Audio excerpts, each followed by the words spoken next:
Gandhinagar hit and રનમાં પોલીસના હાથ ખાલી 3 દિવસ બાદ પણ આરોપીને નથી પકડી શકી પોલીસ। અકસ્માત કરીને ભાગેલો ચાલક પુરુષ હોવાનો તપાસમાં ખુલાસો। અકસ્માત કરનાર કાર ચાલકે લાલ ટી-શર્ટ પહેરી હોવાનો ખુલાસો। પોલીસે એનઆઈએફટી પાસેથી સીસીટીવી મેળવવાની પ્રક્રિયા હાથ ધરી। કાર માલિકનું નામ જ્યોતિ રાય હોવાનો ખુલાસો। પોલીસે જ્યોતિ રાયને નિવેદન આપવા નોટિસ પાઠવી। આ વિશે વધુ માહિતી આપવા આપણી સાથે જોડાઈ ચૂક્યા છે મારા સંવાદદાતા હિરેન રાજગુરુ। હિરેન, જ્યારે અકસ્માતની ઘટના બની હતી એક તબક્કે તો મહિલાને દર્શાવવામાં આવી હતી કે ડ્રાઇવિંગ સીટ પર બેઠેલી છે।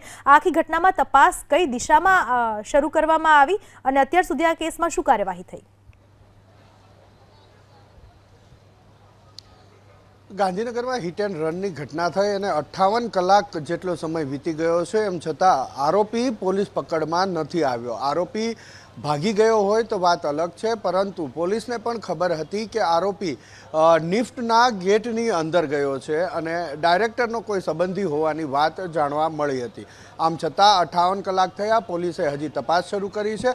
પોલીસે નિફ્ટના સીસીટીવી ચેક કર્યા છે અને આ નિફ્ટના સીસીટીવી ચેક કરતાં પોલીસને એટલી સ્પષ્ટતા મળી છે કે આ અકસ્માત કરનાર કોઈ મહિલા નહીં પરંતુ પુરુષ જ હતો। તેમણે લાલ ટી શર્ટ પહેરી હતી એટલું સીસીટીવીની અંદર સ્પષ્ટ દેખાય છે। જો કે સીસીટીવીની અંદર જે દ્રશ્યો દેખાય છે તેનાથી અકસ્માત કરનાર આરોપીની ઓળખ હજી નથી થઈ તેવું પોલીસનું કહેવું છે। મહત્વપૂર્ણ બાબત કે નિફ્ટ પાસેથી સીસીટીવી મેળવવાની પ્રક્રિયા પોલીસે શરૂ કરી છે। કારણ જેના નામે છે એ જ્યોતિ રાય એનું નામ છે અને એ જ જ્યોતિ રાય અકસ્માતની રાત્રે પોલીસ સમક્ષ હાજર થયા હતા અને કહ્યું હતું કે ગાડી હું ચલાવતી હતી અને મારાથી અકસ્માત થયો છે। જો કે આ બાબત પોલીસની તપાસમાં ખોટી સાબિત થઈ છે।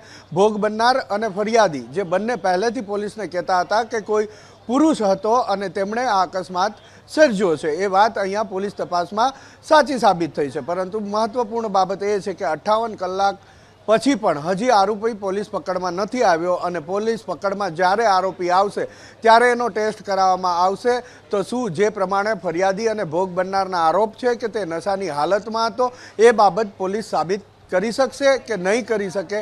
કરી શકશે તો કેવી રીતે કરી શકશે? કેમ કે 48 કલાક બાદ તો બ્લડમાંથી આલ્કોહોલ પણ મળતો નથી હોતો એવું સાયન્ટિફિક જ્યારે તપાસ થતી હોય છે ત્યારે જાણવા મળતું હોય છે। ત્યારે આને 58 કલાક થયા છે, પોલીસ પકડથી હજી આરોપી દૂર છે। એવા સંજોગોમાં કે આરોપી અકસ્માત સર્જી નિફ્ટના ગેટ પાસે કાર મૂકી અને નિફ્ટની અંદર જતો રહ્યો હતો, એમ છતાં પોલીસના હાથ હજુ પણ ખાલી છે।